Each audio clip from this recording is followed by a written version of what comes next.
It is 10 o'clock now, isn't it? Oh wait, yeah. Can you hear me now on the Zoom, folks online? Okay, awesome. Good. I'm gonna go ahead and kind of get us started and introduce what we're doing here.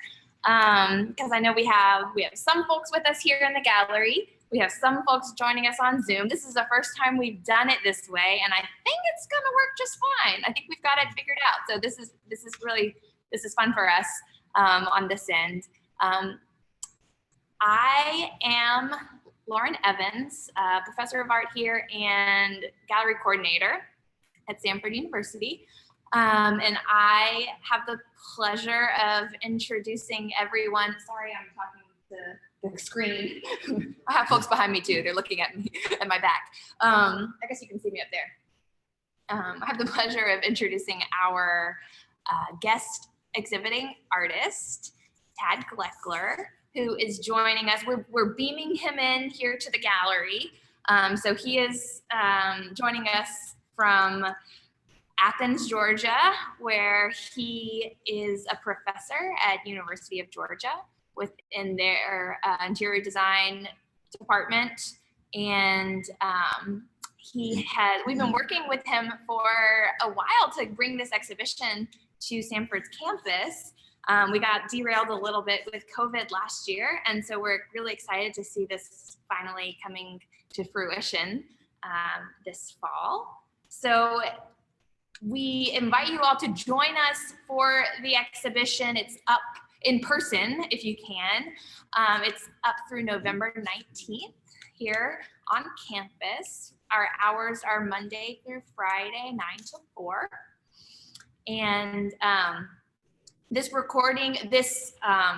talk will be recorded, and we will also make available. So if you're hoping to share this with students or anyone else who might be interested, we will make sure that reaches you as well.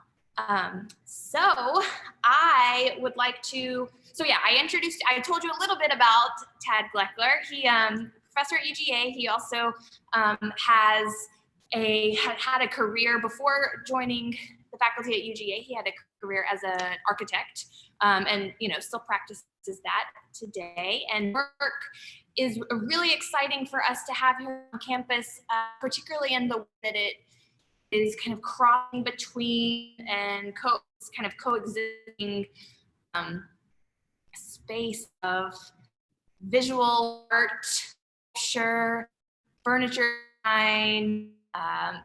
design, architecture, and he's kind of is like holding all that in an exciting way.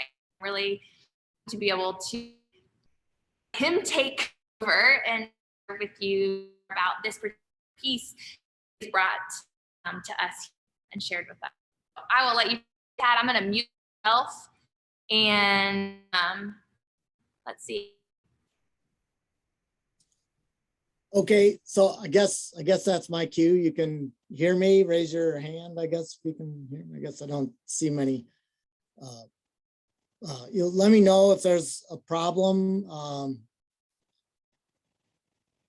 But yeah, and Lauren was chopping up a little bit there at the end. So let me know if that's starting to happen as well on my side. But yeah, so my name is Tad Gloeckler. I'm very happy to be making this presentation. I think it's really interesting that some people are in the gallery with the work, and then the projection is there on the wall as well. Yeah, so I'm at University of Georgia in Athens, Georgia, Lamar Dodd School of Art. Yeah, I just want to say thank you. Some pretty unique technology here. I created a PowerPoint presentation. There's some text that I will be reading. I may have to sort of shuffle around some of these images to actually see the writing. I didn't think about that when I put it together, but hopefully it should go well.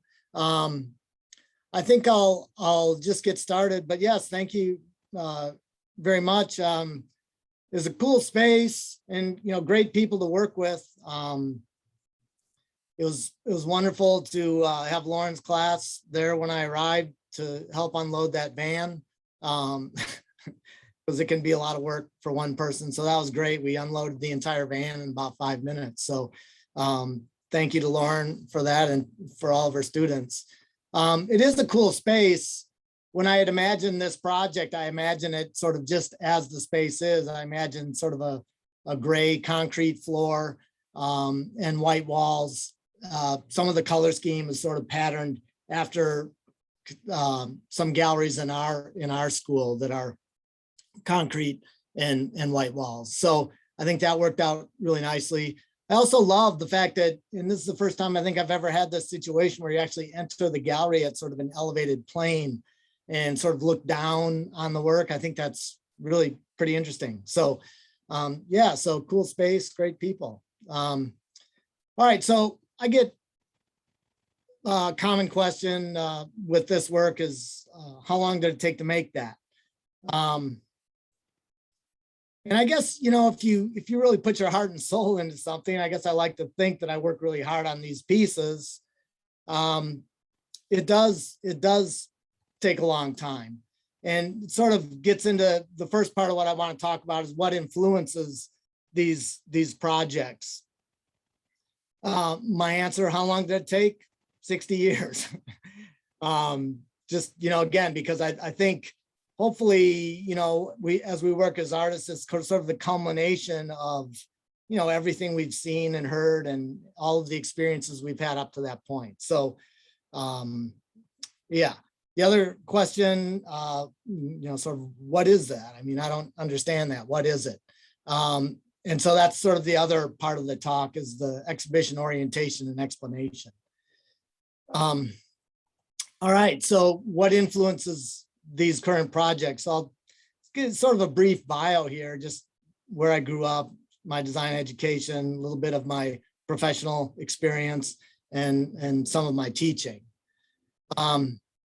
So growing up, I did grow up in Wisconsin. I grew up very near Frank Lloyd Wright's Taliesin. So that was an influence for me as a kid. I mean, I really enjoyed driving by that work, seeing the integration with building and landscape. And also, I mean, as a kid, I spent a lot of time outdoors, you know, just in nature, essentially. So that's a big part of my childhood. I grew up in an art family. My father taught printmaking at the University of Wisconsin for over 3 decades, relief printing. My mother's an apparel designer and maker. I have a brother who's an administrator, but also a part-time photographer, professional. I have a sister that's professor of painting and drawing and another sister that taught art in the public school. So really sort of grew up with that art kind of family. Also, I guess I was lucky. I had a house filled with what I thought and still think is really pretty amazing artwork. It was essentially my father trading his artwork for artwork of his colleagues. So, you know, we had all kinds of, you know, drawing, painting, sculpture, other printmakers, photography. My parents also liked a lot of the Eames furniture. So, you know, we had a lot of those kinds of pieces, Eames rocker, the lounge, some of the chairs. So, yeah, I was lucky. I grew up with some really good design. So design education, I became an architect, okay. But actually my undergraduate degree is landscape architecture. My graduate degree is architecture. So I do have a real fondness of sort of the integration of land and building. I also worked with the National Park Service, National Forest Service for probably 3 years before going to graduate school. Worked a lot with fish. That's me fixing a radio repeater in the North Cascades there on the right. So I guess really what I'm doing is I try to incorporate this idea of land, this idea of building and art, sort of my childhood growing up with all of the art around me. So that's sort of where the, you know, why is an architect doing this kind of work? I think that's sort of where that comes from. What is art? What is design?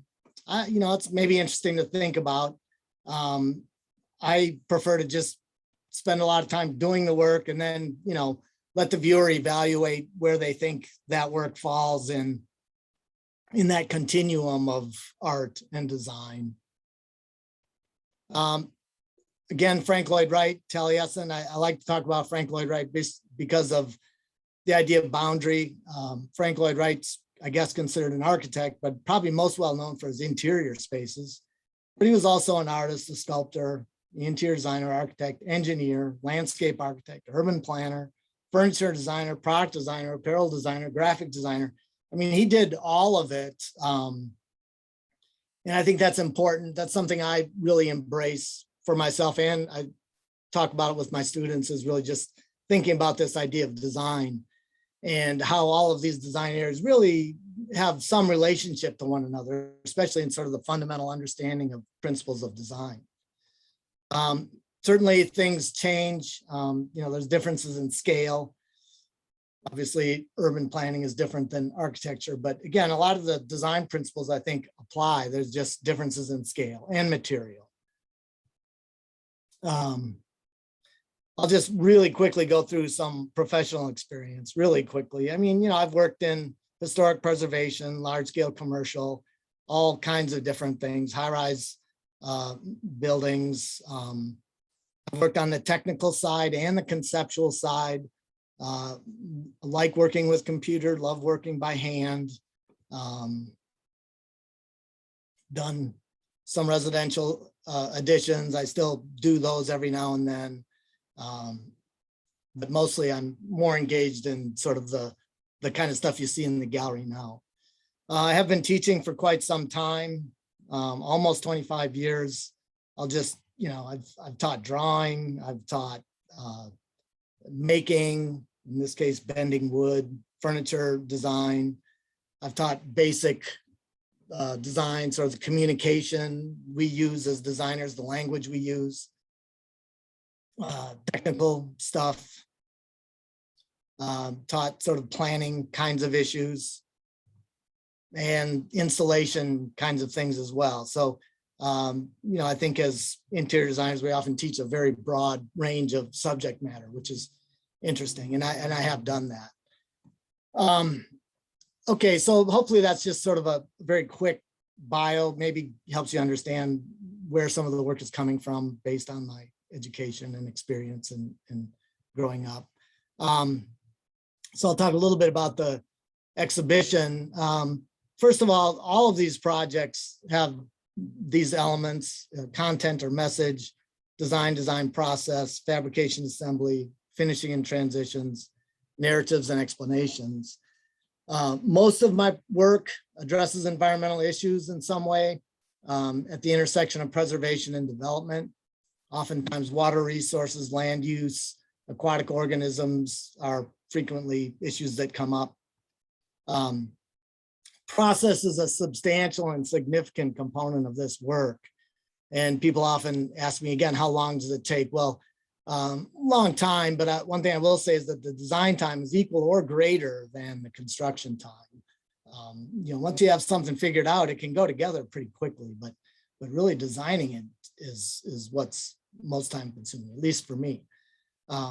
Elaborate instructions attempt to communicate a sense of design thinking and process. I've been doing instructions related to my work for almost 20 years now. Finishing and assembly, fabrication and assembly, finishing and transitions, also obviously a component of the work. You can see that in the gallery. And hopefully that's maybe some of that's communicated by the pieces you're looking at. I do try and communicate what I'm thinking about, what I'm trying to do with these pieces. Again, that can be very time consuming and sounds like it should be easy, but oftentimes it's very difficult to talk about and clearly explain your work. That's what I'll be trying to do today. Again, work in general.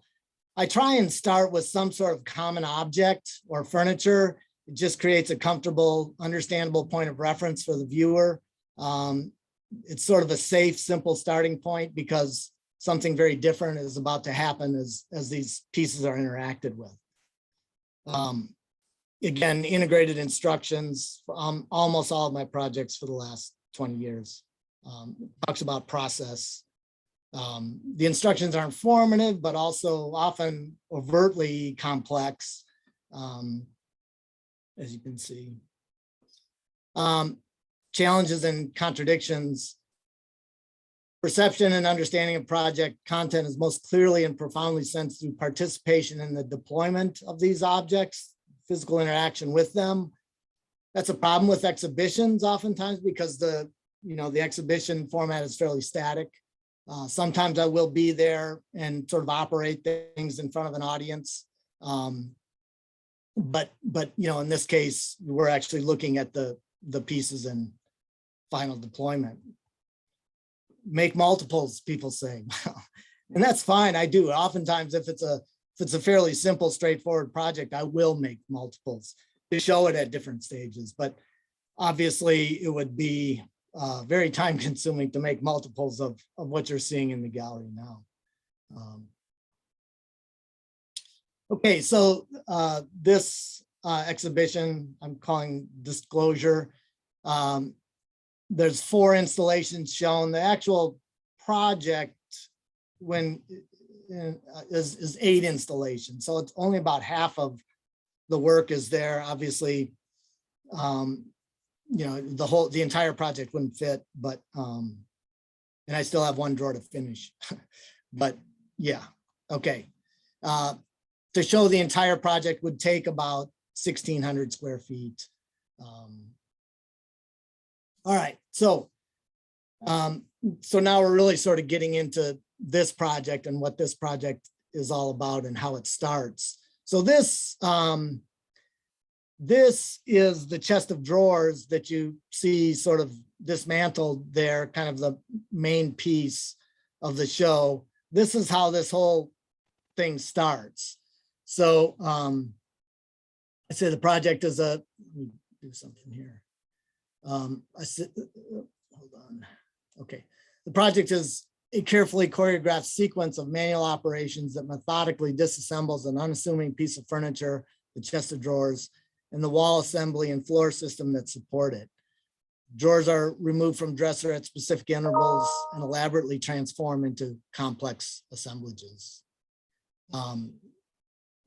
So the exploration, again, a simple, understandable point of reference, the chest of drawers or wood dresser, a symbol to private life and home.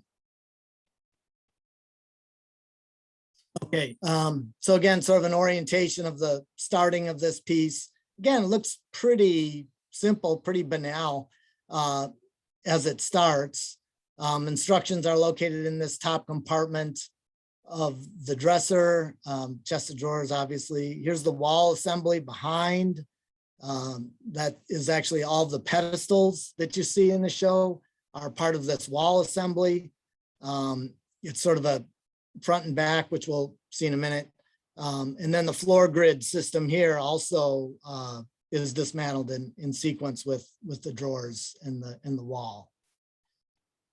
This is the back side of that wall. So obviously all the stands are now shown here, the lighter colored wood and the darker gray. The stands are certainly a design component and a significant component in terms of displaying the drawers as they're deployed. Again, we see sort of the front and back here, the darker gray back and the lighter gray front. And again, some of the stands shown there. Okay, so for example, drawer number D4, which is sort of the first one you see as you enter that door on the top of the stairs. So again, the chest of drawers, obviously, it's the 4th drawer. This is one of the pedestals for that drawer number 4. This is actually the floor grid unit for that drawer. And then as we go around to the back, here we see again the front piece and the back piece right here. That stand probably is obviously familiar underneath the drawer number 4.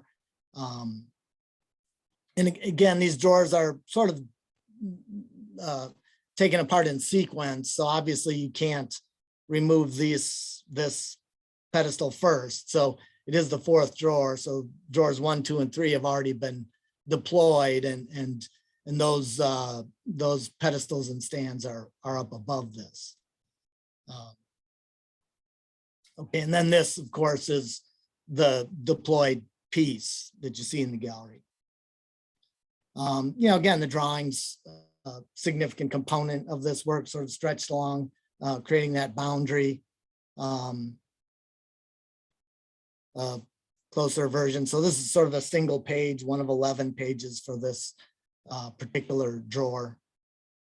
Again, I really enjoy making these. You know, they are intended to be very much something that communicates, but also have sort of a interesting complexity about them as well. Okay, so let's look at another one of these drawers, and I'll go into this one in more detail. So this is drawer number 2, which is also in the show. The pedestal for this is actually, it's only a single pedestal, not the double. So it's behind this light gray wall. The grid unit is here, and then the drawer, of course, is there. So here's the pedestal for that and stand. So again, that probably looks familiar. For this drawer, this is the drawer number 2 here. Again, fully deployed in this case. So now I'm gonna sort of, again, kind of go through this process that, this deployment process that a person would see if I was actually, you know, creating this thing in real time or deploying it in real time. Some of these photos are in progress. So you see there's tape here. So they might not be glued or quite finished yet. But yeah, so this is the top compartment of the chest of drawers. That lid opens up. All of the instructions are located in this sort of vessel here. And, you know, top to bottom. So the instructions are organized in the way that the drawers are deployed, but all the instructions fit into that component. So here, again, this is unfinished at this point, but we're pulling out that second drawer. So here we see, as that drawer comes out, when they're removed from the dresser, a textile pattern is first apparent, which is sort of a reference back to the dresser utility. This obviously polka dot. But that is the first thing you see as you pull out the drawer, and that's true of all these drawers, which I've enjoyed that aspect of this. I think that's an interesting component of this project. So here again, I'm going to start to talk more about putting the pedestal down. So here again, that location of the pedestal. Okay, so that comes down, and we're sort of getting ready for the placement of the drawer. Here again, a view of the stand. Pedestals have voids that allow visual access to the internal structure. The voids also suggest a dissected aesthetic in accordance with drawers and resulting assemblages. So again, trying to sort of reinforce that concept. Here's a page of instructions that talk about laying down the wood tracks. So we start to see that done here. That floor grid unit is brought from the floor and placed right next to the pedestal. But we start to lay down these tracks. So, just a pretty simple wood plate with a lift underneath. Here we see a close-up of that. Notches to keep them in place. This again, the floor grid unit is there. So here the wood tracks are in, the pedestals down, the instructions are put into place, instructions are deployed. So here I just say the instructions are spliced together with paper binder that allows the set to be frequently folded open or folded closed. It's also sort of an interesting relief because they are so long. It's nice to have sort of a rhythm of texture and some relief in that long line of drawings. Okay, so here's the drawer removed from the dresser, placed on the stand. Underside here we see. Okay, so I'm just going to go through some images that sort of show how this thing gets put into place. So it's propped upright, the surface started to be rotated out. Again, instructions that communicate how to do this. I'm pretty familiar with these projects, obviously, but sometimes I have to actually look back at the instructions to make sure I'm doing something right. So they are helpful and interesting, I think. Again, we're moving through this deployment. Another image of that. Closer image.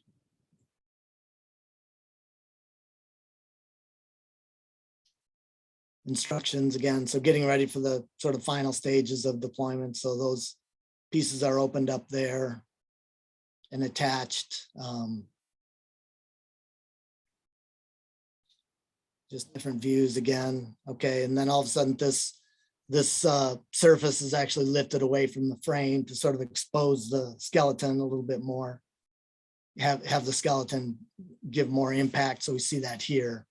The surface removed from sort of the skeletal portion of that.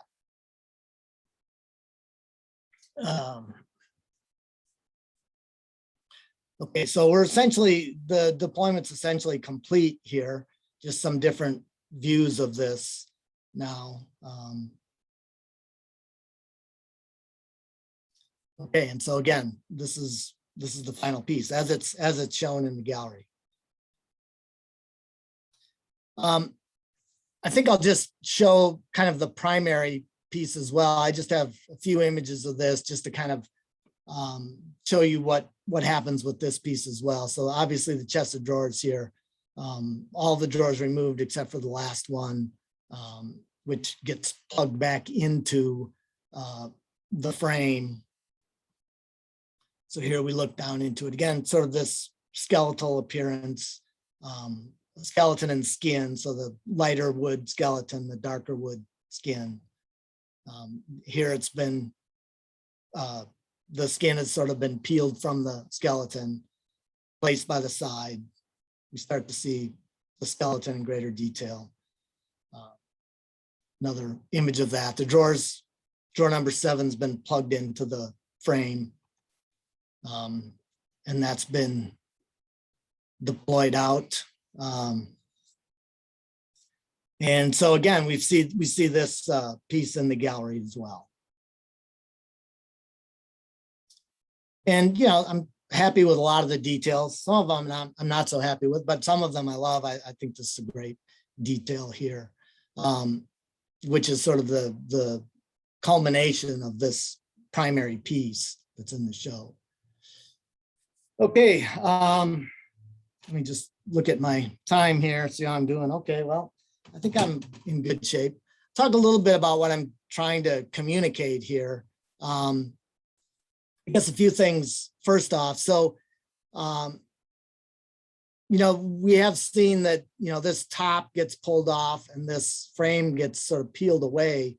I tried to keep that sort of not very obvious, right? So you don't come up to this thing and the first thing you see is, oh, it looks like that cherry wood frame is going to be peeled off of something. It's not obvious. So, and I think that's important. It does, I think, appear very static when you first see it, as those initial images showed. Pretty active from the backside, which we don't see in any great detail, but there are actually some openings in that pedestal wall where you can get behind the chest of drawers and actually see through some openings in the pedestal wall and see some of this kind of thing happening at the back of this chest of drawers. Okay. And again, there's some of the zoom stuff that's over the top of some of my words, so I might struggle with some of the information here, but I talk about these micro relationships and macro relationships. Again, the the dresser reference to personal items and home, intimate scale. The macro sculptural fragment goal is to create an intuitive emotional reaction to an assemblage that appears dissected and organic, reference to shared environment or global scale. And then the textile pattern that's apparent upon first opening each drawer, again, a reference back to dresser utility, clear and understandable introduction to a long and complex narrative. Then the abstract portion, this sort of dissected organic assemblage that represents a fragment of an ocean organism, and kind of an ambiguous culmination of narrative.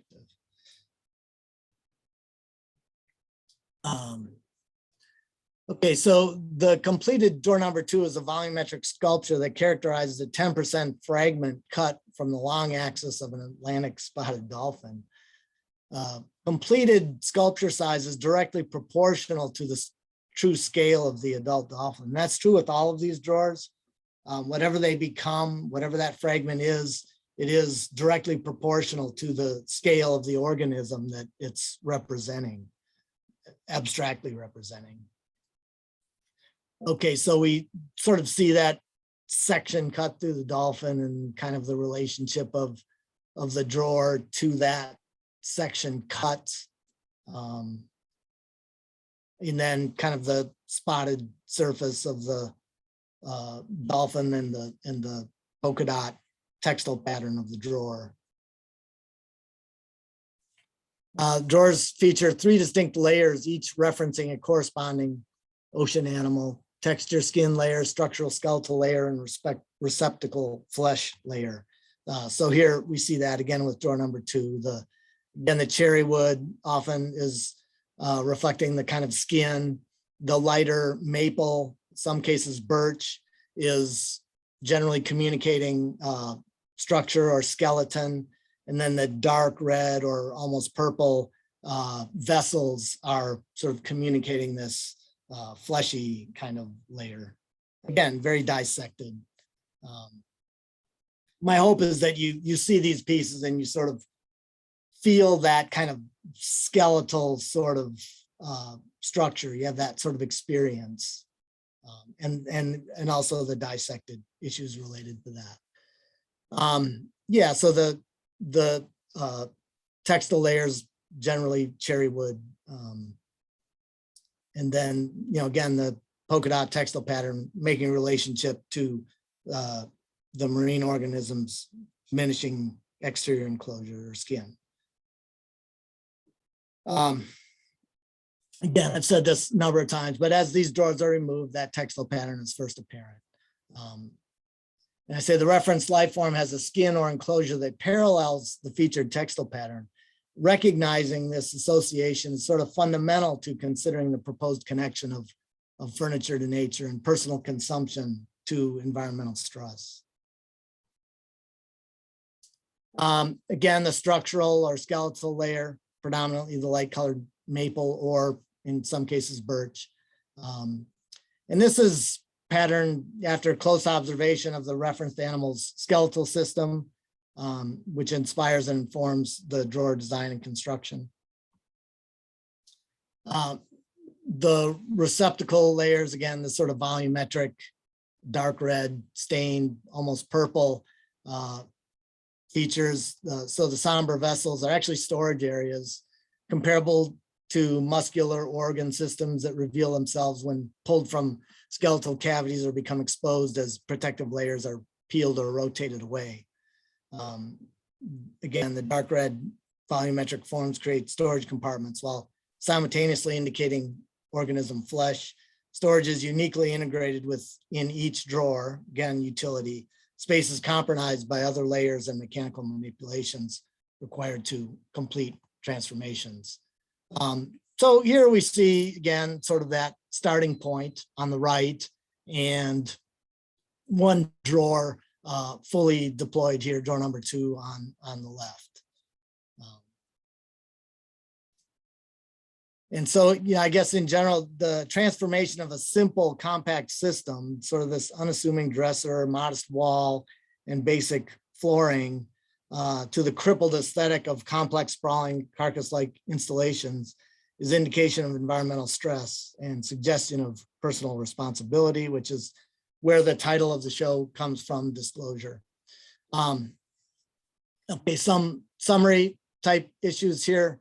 The complexity and contradiction of our existence is obvious. Clearly, the artwork illustrated here will not directly reduce the impact of environmental destruction. Instead, I would hope that interaction with these projects creates a constant penetrating anxiety that stimulates reflection, challenges our personal relationships to the landscape, and results in some form of environmental activism. I care deeply about the material resources that enable the conception of these projects, and I hope that respect is obvious in the design and execution of this work. So I'm about to finish here. I'm going to finish with another one of my father's wood engravings. This one's called Tad's Tribe, 1973. He made this for me when I was in high school. These are sort of the guys I hung out with. It's nice, it's great. I mean, that someone does that for you, that's cool.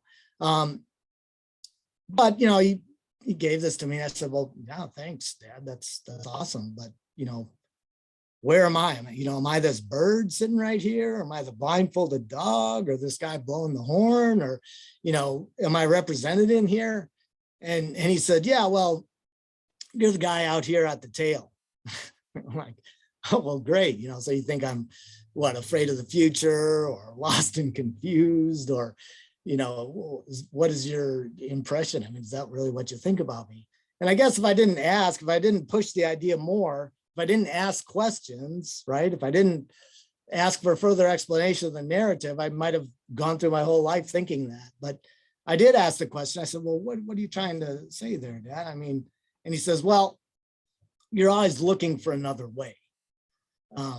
Which I thought was really great, because I think that does sort of really capture me well. I mean, I always really enjoy sort of looking for other ways of doing things. And so I'll finish with that. So thank you very much. I think that I'll stop sharing here, and hopefully everyone heard that, and hopefully everyone's still there. Yeah, okay.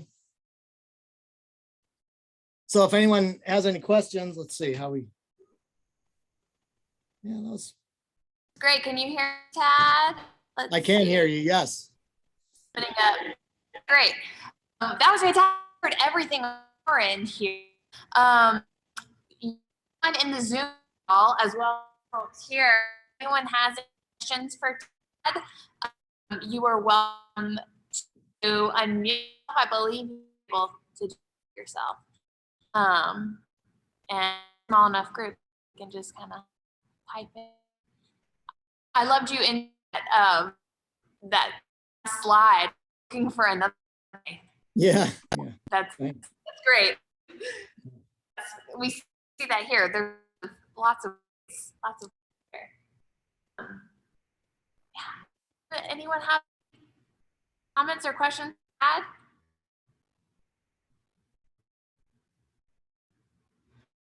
I don't saw our message in our dean, Joe Hopkins, a note. He said, my screen to for stopping by. I'm amazed by the beautiful. So this presentation reaching lots of places. Charles is fantastic. I'm so glad you're able to bring work to Samford University. Thank you, Charles, for helping this connection. And yeah, so I will say to Charles, I mean, I will be back to pick this work up. I think it's the Monday, November 22nd. I will be there in the morning. And I know Charles saw a birdhouse I did, and I think he really enjoyed it. And I will bring that with me when I come to dismantle the show and pack it up. So if you want me to show that, I can do that sometime Monday morning. I'm trying to get out of there Monday, the 22nd, kind of around noon, but yeah, let me know if you want me to show students that work, or I also have another small piece I could bring, easily transportable. That also I think is a sort of a micro version. I think that birdhouse that Charles like, it's kind of a micro version. It's sort of a simple explanation of sort of what I'm doing with the piece that's in the gallery. It's just much smaller scale. But yeah, that's certainly a possibility. So, yeah, that'd be great, Tad. That would be fantastic to bring. all right. And we're working out the timing and those that'll get Okay. to be involved. It's good to know you want to leave around noon so we can help coordinate. Okay. All right. Good. Okay. Well, Anyone here have questions?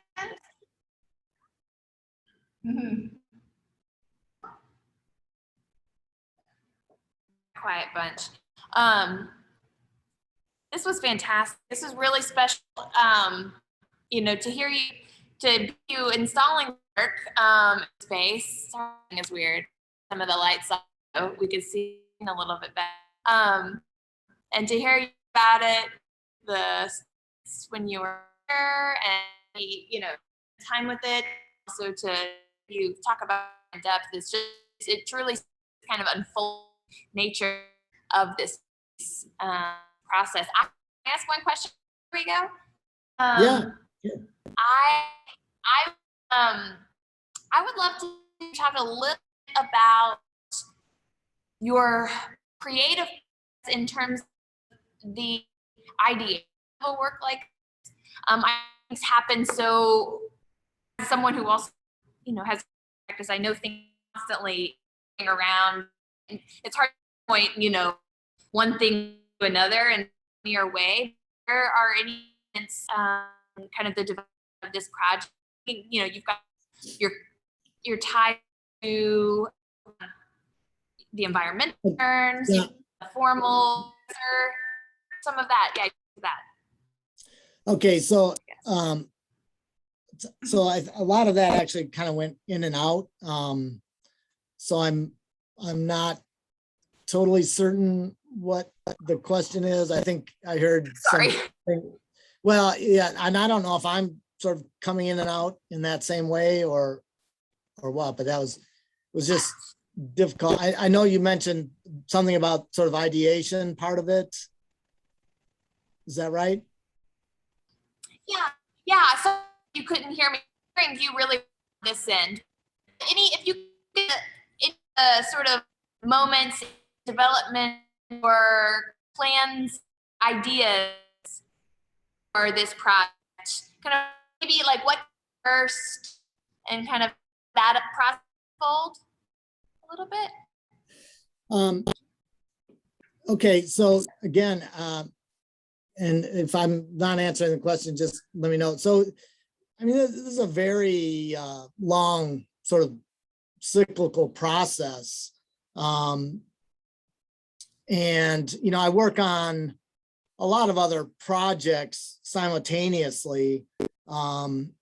So with these really large projects like this one, and I have probably 3 just really, really large projects, but then quite a number of smaller ones. So, you know, at times I'll sort of drop the larger projects to just focus on a smaller project that needs to get done, you know, right away. So, but all of it sort of informs everything else. So, you know, I might be working on a project that's totally unrelated to this one that's in the gallery, but there might be some discovery or something that happens with that unrelated project that really sort of makes sense for, you know, a different way of thinking about how I might do the project that's in the gallery. I mean, there are a lot of things to be worked out, and actually you really start to see that when it's deployed in real time. But yeah, it's a very cyclical process. And I sometimes, you know, it's fortunate that there's 7 drawers because sometimes I have such a problem on one drawer that I just have to forget about it for a while, and I can focus on some of the other drawers. And again, they're all kind of informing one another.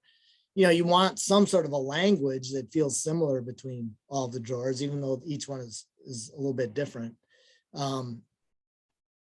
but yeah, I mean, for me, it's a really interesting process. And I do love that process aspect of it. But yeah, I mean, it happens over a fairly long period. I mean, I probably have finished a dozen smaller projects, in the time I've worked on this project that's in the gallery. So, yeah, so again, I'm not certain that answered your question, but you could maybe put something in the chat if, yeah. Or maybe I can hear you better now. I'm not sure. That was, can you hear me? I can hear you. Yeah, but again, you're kind of going in and out, but yeah, I can hear. No, that was good. That addressed my question. Thank you so much. All right. Great. Well, sorry, the connection is a little unstable coming through on your end, but luckily we've heard you well on her. Okay, sorry. good. Well, thank you so much for sharing with us in this.